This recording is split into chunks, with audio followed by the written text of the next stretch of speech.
Bien, bienvenidos nuevamente pues a nuestras transmisiones en este canal, El Derecho de la Paz. Gracias pues por acompañarnos y seguir esta serie de microprogramas donde trataremos de ir explicando para la ciudadanía en general, pero también pues para las autoridades de policía en todo el país, ir explicando el derecho de policía en general, pero en particular los avances en relación al nuevo Código Nacional de Policía y Convivencia, Ley 1801 de 2016.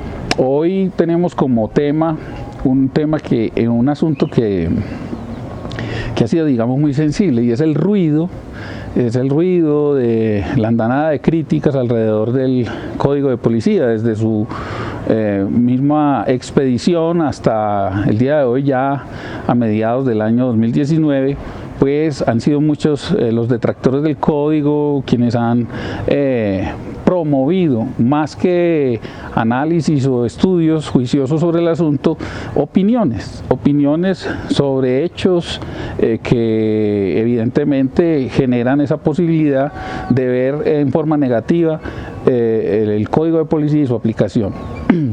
Queremos hablar del tema porque ha sido más el ruido en redes sociales, en los medios de comunicación, en muchos casos considero yo en forma irresponsable, que las discusiones serias sobre el tema, digamos, el análisis detallado, jurídico, técnico de estos asuntos.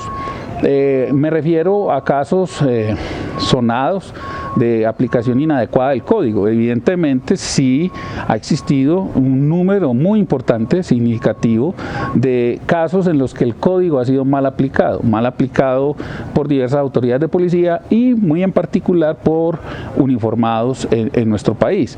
Pero es que eso tiene que ver con muchos asuntos. Primero, que es una ley nueva, mire, apenas si acaso llevamos 2 años efectivos de vigencia de esa ley, y pues hay otras leyes que llevan muchísimos más años y todavía tienen problemas.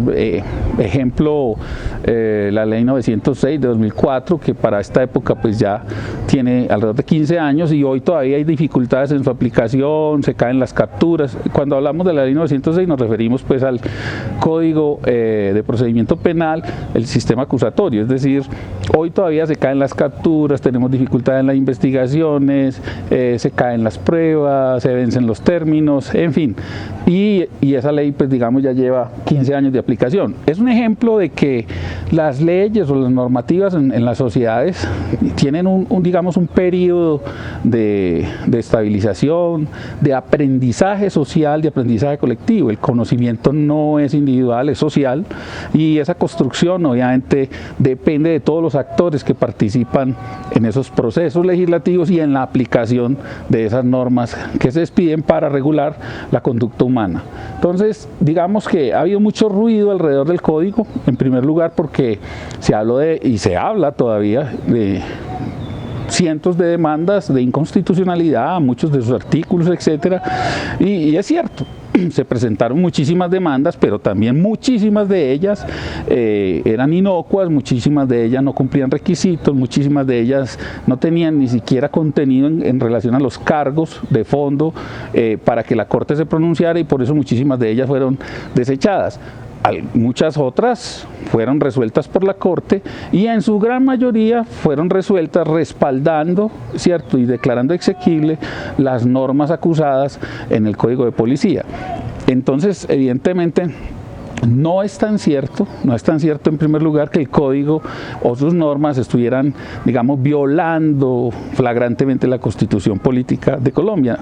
Tan es así que en las sentencias expedidas por la Corte, muy pocas, podría señalar 2 casos por ahora, en donde efectivamente, 3 casos, donde efectivamente la Corte retiró del ordenamiento jurídico algunas de las normas del Código de Policía, pero digamos en las otras 40, 50, un poco más, pues la Corte simplemente declaró exequible los artículos conforme a los cargos que se les esgrimían, que se le estaban planteando. Entonces, no es tan cierto, digamos, que este código naciera a la vida jurídica en una flagrante violación de la Constitución política colombiana.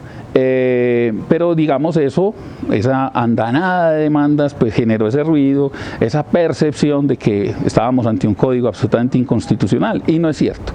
Entre otras, no es cierto porque una de las cosas que se trató en todo ese proceso legislativo, que duró más de casi 2 años exactamente, duró este último proceso y más los otros 8 o 10 años en que hubo intentos de crear el código, digamos, en estos 2 años, todo ese proceso fue acompañado de un ejercicio, y es de constitucionalización del Código de Policía. Esto es, lo que se buscó desde su presentación como proyecto de ley y en su acompañamiento, etcétera, es que las normas se revisaran, antes de ser aprobadas, se revisaran a la luz de la Constitución política, se revisara la jurisprudencia de la Corte Constitucional y trataran de adecuarse esas normas a lo que ya había señalado la Corte en otras oportunidades. Entonces, en ese esfuerzo, lo que se logra es lo que hemos llamado la constitucionalización del código, en la medida en que se buscó que estuviera muy ajustado a los lineamientos jurisprudenciales de la Corte Constitucional y a la Constitución misma. Entonces, en primer lugar, ese tema. No es tan cierto pues que el código haya sido pues el gran esperpento jurídico inconstitucional, pues ya vemos a estas alturas cómo la Corte ha venido declarando exequible la mayoría de las normas demandadas. ¿Cuáles no? La Corte declaró inexequible todo el tema que tiene que ver con el derecho de reunión. Es un tema muy sensible porque tiene que ver pues con todos los movimientos políticos y las libertades públicas y libertades políticas. Entonces la Corte entiende que eso debe ser regulado mediante una ley estatutaria. La Corte expidió una sentencia en donde condicionaba la aplicación de dicha sentencia hasta el 2019, es decir, es hasta este momento, este año, ya ahora en junio, que se vencería el plazo, y si el Congreso de la República no ha expedido la ley estatutaria correspondiente a ese tema, entonces las normas del Código de Policía que regulan el asunto salen del ordenamiento jurídico y quedaríamos ante un vacío legislativo en relación a ese derecho. Entonces ese derecho pues se ejercería en el marco, digamos, de las condiciones generales que se ha ejercido. Ese, digamos, es un gran tema, no es nada nuevo, no es extraordinario, es decir, eso sucedió con la ley 1437 de 2011 también, cuando en esa ley ordinaria se reguló, el derecho de petición, ¿cierto? En interés particular, en interés general, etcétera. Y la Corte en ese mismo momento también declaró inexequibles esas normas y llamó al Congreso a que expidiera una ley estatutaria para integrarla a la 1437. O sea, no es nada nuevo, pero digamos ese es un gran bloque normativo que efectivamente saldrá del ordenamiento jurídico si hasta ahora, creo junio de 2019, el Congreso no ha expedido la ley estatutaria correspondiente. Otro tema que fue obvio, fue el tema del ingreso a los inmuebles con orden escrita por parte de los alcaldes. Evidentemente esa era una flagrante violación al orden constitucional, porque la orden para ingresar a este tipo de inmuebles tiene que ser judicial. Los alcaldes no pueden ni tendrán la posibilidad de hacerlo nunca, y esa norma en particular fue declarada inexequible. Bueno, y así, pero en realidad de fondo casi que podríamos decir que la totalidad del código está vigente, se mantiene vigente, ya ha resistido en este balance que podemos hacer hoy unas 60, 70 demandas ya resueltas, y pues estamos esperando otras, pero no vemos que se hayan demandado pues asuntos, digamos, extremadamente sensibles o que modifiquen la estructura y la aplicación del Código de Policía. Eso por un lado en términos de ruido. Pero también por otro lado está la mala aplicación del código. Es decir, vemos fácilmente en redes cómo cuando se hace una actividad de policía por parte de los uniformados, sobre todo, que son los más notorios porque son los que actúan en caliente, porque son los que están en la calle, entonces esos son los que quedan grabados, entre otras porque este código autoriza que todos los ciudadanos podamos grabar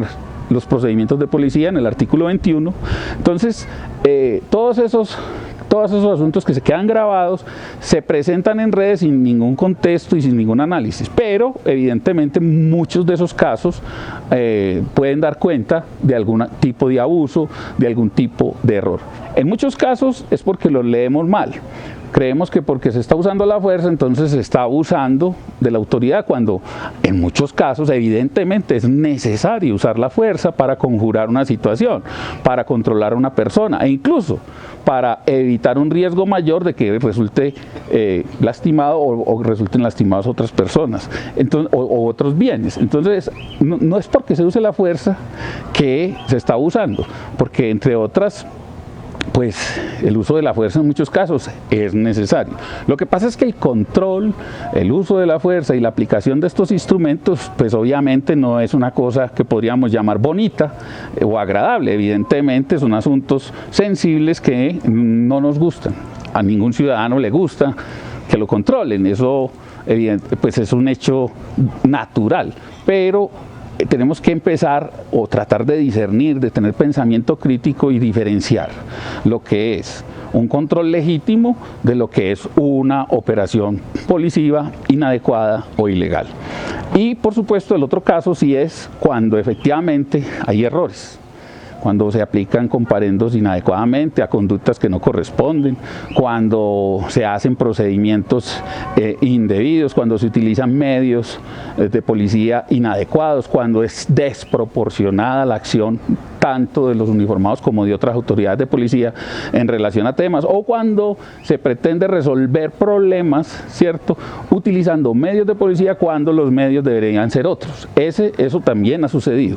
Pero yo quiero en ese sentido dejar, digamos, presentar una mirada un poco cuantitativa.